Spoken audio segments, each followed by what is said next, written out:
Welcome to Sober Without God. My name's Ray. Today we're talking about what's so appealing about religion. Well, what makes religion so appealing? I ask this as someone who was a former pastor and was raised my entire life in a Southern Baptist church. I am now an evangelical who has an inside and outside view of why religion was so appealing to me. This video will be helpful for anyone who is currently in church or for people who have left the church and might be suffering some sort of religious trauma. In this video, we will learn about 4 things that make religion so appealing. And at the end of the video, we'll talk about how those things apply to each of us. I want to say first that my experiences come from my point of view. I am not a qualified healthcare professional when it comes to substance abuse or religious trauma. And if you need help, I'll leave some links below if you're dealing with either issue. The first thing that's so appealing about religion, I think, is comfort. Comfort. When you're born into religion and it's all you know, you're born around people who believe like you, think like you, and you grow up into a community of faith. It can be one of the most comfortable places to be, especially when you're a child. Church is supposed to be a place that's open and safe for children. It's a place to just go and sit and light candles or feel safe like you're close to a divine being. Religion and church become a system where life makes sense. In the book of Acts, Paul preaches a sermon where he says, "In God we live and move and have our being." The problem can become when religion becomes the only focal point from when we see and view the rest of our lives. We never expand our horizons. That comfort zone becomes the only lens through which we view the rest of the world. Our next point is community. Community is one of the best things about churches. It's where we have our potluck meals, we sing hymns, we worship, we gossip, we fellowship, we do activities together for a common goal. And in many churches, they do a lot of good works together. Then again, I witnessed guys join churches just because they wanted to be eligible to play softball in the church league. Some of my favorite memories are from Vacation Bible School when I was a boy. Now, if you're not familiar with Vacation Bible School, it happens mostly in Baptist or Methodist churches. It's during summer break and it takes place for about a week. There's a theme involved on a Bible passage, and you do a craft and you do a lot of singing. It's for the little kids. It's really a time to indoctrinate the kids in the community about the Bible and church. I remember hearing about hell and salvation, Jesus dying on the cross, all while eating a popsicle and being soaking wet in that humid Arkansas heat. Community is appealing, but it also has a dark side. It can be used to shun people who aren't like everyone else. And if you commit a sin while you're in a church, you can be kicked out for it. Community can be a blessing or a curse. Speaking of community, I want to thank you for stopping by today. And if you could just take one moment to hit that like button and let me know you're enjoying this video. It only takes you a couple seconds. It would really help my little channel to grow. And if you can take another second just to comment on the video, and all you have to say is "great video," it will really help my channel. And I support you and thank you for coming by and watching my channel today. Purpose and fulfillment is another reason that we find church so appealing. It's why we find religion so appealing.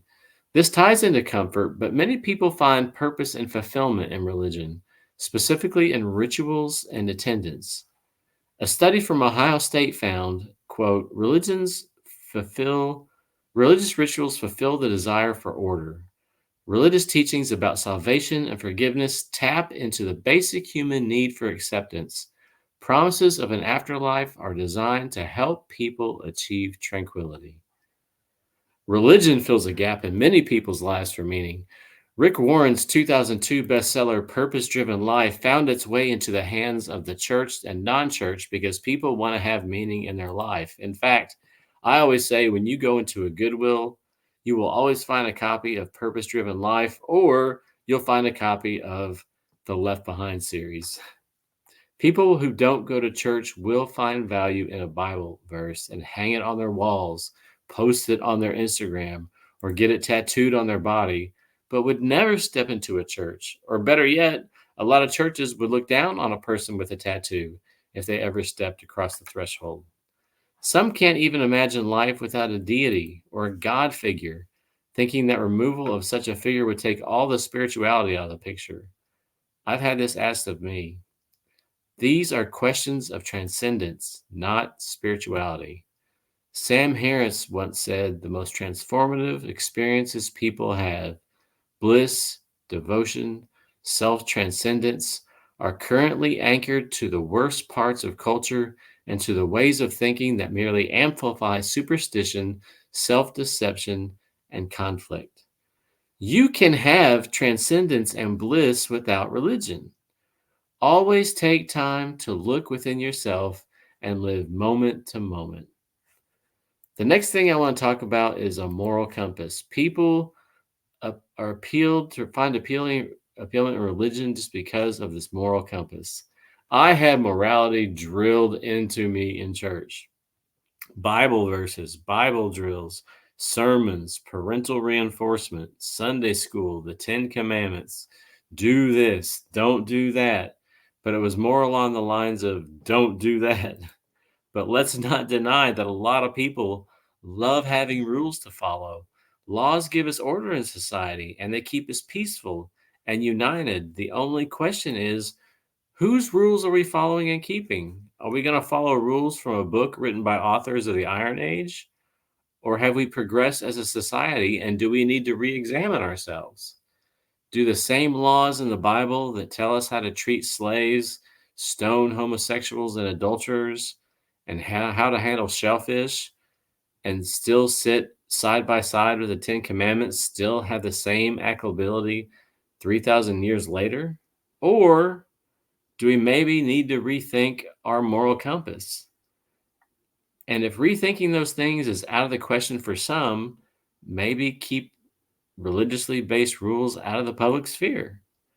We will need to have to start asking which religion has the best rules for morality. That's why we have separation of church and state. If Christians start applying biblical tests for morality to the laws, what will keep any other religion from doing it?